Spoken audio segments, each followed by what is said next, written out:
is to send the negotiators to Pakistan and engage in this good faith negotiation. And then, yes, you have some crazy people at the fringes of the Iranian system who are leaking anonymously, either for propaganda purposes or because they're embarrassed or because they don't like what happened.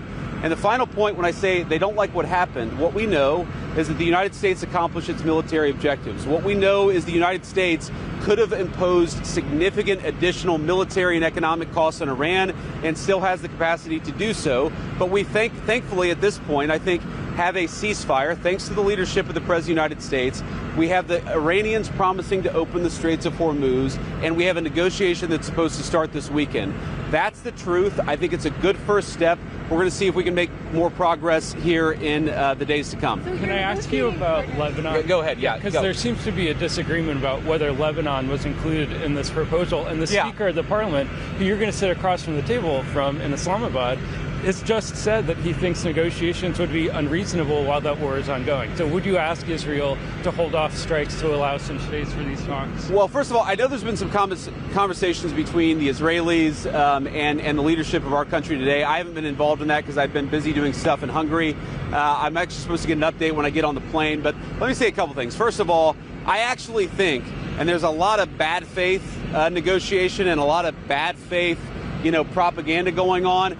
I think this comes from a legitimate misunderstanding. I think the Iranians thought that the ceasefire included Lebanon, and it just didn't. We never made that promise. We never indicated that was going to be the case. What we said is that the ceasefire would be focused on Iran, and the ceasefire would be focused on America's allies, both Israel and the Gulf Arab states. Now, that said, the Israelis, as I understand it, again, I'm supposed to get a fuller report when I get on the plane, have actually offered to be, frankly, to check themselves a little bit in Lebanon because they want to make sure that our negotiation is successful. That's not because that is part of the ceasefire. I think that's the Israelis trying to set us up for success, and we'll, of course, see how that unfolds in the next few days. But look, if Iran wants to let this negotiation fall apart in a conflict where they were getting hammered over Lebanon, which has nothing to do with them and which the United States never once said was part of the ceasefire, that's ultimately their choice. We think that would be dumb, but that's their choice. Mr. Vice President, Iran is continuing to block the Straits of Hormuz. Do you have an expectation of when that strait is going to be open? Well, we've already seen an increase in traffic today. Hopefully we'll see an increase in traffic tomorrow. We actually think that we are seeing signs that the Straits is starting to reopen. I think you guys have probably seen oil prices have come down, so I think the oil markets, the gas markets are seeing the same thing. But the President is very, very clear. The deal is a ceasefire, a negotiation. That's what we give. And what they give is the Straits are going to be reopened. If we don't see that happening, the President is not going to abide by our terms if the Iranians are not abiding by their terms. Mr. Vice President, Caroline Leavitt said you played a key role in these talks. Could you help us understand some details about that role? And do you think your well-known opposition to foreign wars generally was a factor that made you a key player in this? Well, I appreciate Carolyn saying that. I mean, my key role was I sat on the phone a lot. I answered a lot of phone calls. I made a lot of phone calls. And again, I'm happy about where we are. I think the President has struck a good deal for the American people. But fundamentally, the Iranians have got to take the next step, or the President has a lot of options to go back to the war. Do you know if Iranians requested that you join the talks? I don't know that. I would be surprised if that was true. But, I wanted to be involved because I thought I could make a difference. And obviously, I think the people really on the ground doing the day-to-day negotiating have been Steve and Jared. They've done a great job. But we're going to keep on working this as a team, as we always have. Pete's been very helpful of the various military elements of this. Marco's obviously been extremely involved. We work as a team. We work effectively. And, I've been on the phone a lot the past couple of days, but we're glad to be where we are. Mr. Vice President, how is the United States accomplishing its stated objective of ensuring Iran doesn't have a nuclear weapon ever if they still have highly enriched uranium? And what's the plan to get the uranium out? Well, look, this is one of the things that's going to be one of the main subjects of negotiation is that we want Iran to not be able to make a nuclear weapon. We want the nuclear fuel, which is something the President has made very clear. And the way to think about this is the United States has certain demands and certain things that we want. The Iranians have things they can get out of the negotiation. The more that they're willing to give us, I think the more they're going to get things out of this negotiation. The president's talked about sanctions relief. The president's talked about economic partnerships and things like that.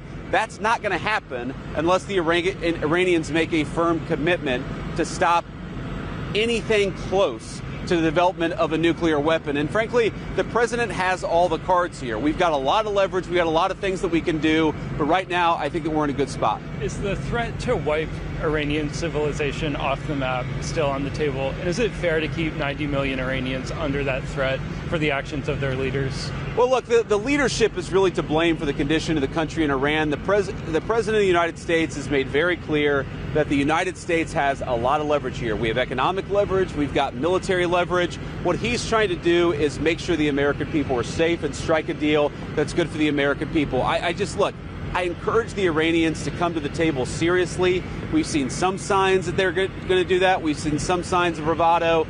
Fundamentally, we're in a good spot. They're reopening the straits. We have a ceasefire. And frankly, if they break their end of the bargain, then they're going to see some serious consequences. But wiping them off the map is different than an economic leverage or military leverage. Why is that kind of language useful in this kind of scenario? Well, again, the president of the United States is saying that unless the Iranians do the right thing, he is going to have some serious consequences for the regime. We obviously don't want the people of Iran to suffer, but we have a lot of leverage the president of the United States could use, and it's why I think it's so important for the Iranians to be negotiators in good faith. Okay, X has been abuzz the last couple of days with the Free Press story saying that senior Pentagon officials in January, including Rich Colby, brought Cardinal Pierre into the Pentagon.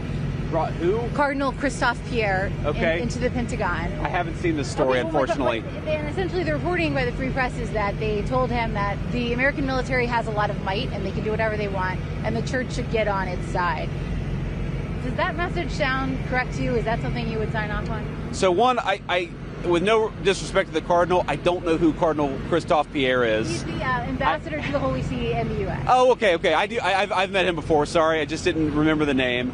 I've never seen this reporting. I'd like to actually talk to Cardinal Christophe Pierre and, frankly, to our people to figure out what actually happened. I think it's always a bad idea to offer an opinion on stories that are unconfirmed and uncorroborated, so I'm not going to do that. Mr. Arthur, on the question of Iran's enriched uranium, do you see a scenario in which the administration may be willing to agree to allow Iran to continue enriching uranium for civilian nuclear purposes? Well, look, what the president has said is that we don't want Iran to have the capacity to build a nuclear weapon. The president's also said that we don't want Iran enriching towards a nuclear weapon, and we want Iran to give up the nuclear fuel. Those are going to be our demands during the negotiation. And again, we're going to see what the Iranians are willing to give up. If they make a good faith effort to actually give us the things that we need to have a successful negotiation for the security of the American people, I think there's a lot on the other end. If they don't give us what we need, then I think it's going to be bad. But I'm optimistic that the Iranians are going to be smart, that they're going to negotiate in good faith. And your negotiating partner in Iran, I know Kevin sort of asked about this already, but he essentially is saying that they're distrustful of the U.S. for, he tweeted out that 3 of the 10 points in the ceasefire framework have already been violated. They're distrustful of the U.S. What do you make of him tweeting that out before negotiations? So I thought it was interesting, actually, because I did see that tweet from Ghalibaf actually just a couple of minutes ago. And let me say a few things. First of all, he said that there are a few points of disagreement before the negotiation. Well, that must mean that there's a lot of points of agreement, because there's a 15-point plan floating around. There's a 10-point plan floating around.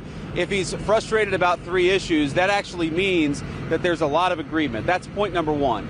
Point number 2, to respond to each of those issues, and I read it very closely, let me just say this. I actually wonder how good he is at understanding English, because there are things that he said that frankly didn't make sense in the context of the negotiations that we've had.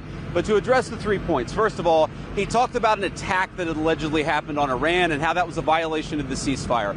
Ceasefires are always messy. An hour after the president announced the ceasefire, the Iranians launched a bunch of missiles. Then the Israelis responded. Then some of the Gulf Arab states responded. This is the nature of a ceasefire. No ceasefire ever goes without a little bit of choppiness. What we have been very clear about is that we want to stop the bombing. We want our allies to stop the bombing, and we want the Iranians to do the same thing. We're seeing evidence that things are going in the right direction, but it's going to take a little time. The second thing Ghalibaf said, which again I found fascinating, is he said, we refuse to give up the right to enrichment. And I thought to myself, you know what? My wife has the right to skydive, but she doesn't jump out of an airplane because she and I have an agreement that she's not going to do that because I don't want my wife jumping out of an airplane. We don't really concern ourselves with what they claim they have the right to do. We concern ourselves with what they actually do. And I think the president's been very clear on the enrichment question. Our position on that has not changed.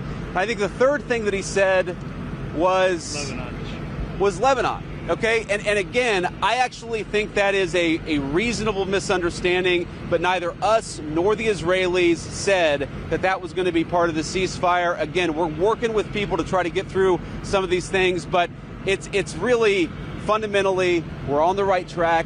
We got a lot more to do. We got a lot more that the Iranians are going to have to accept as part of this negotiation, but I think we've got a strong hand and we're going to play it well. Thank you all.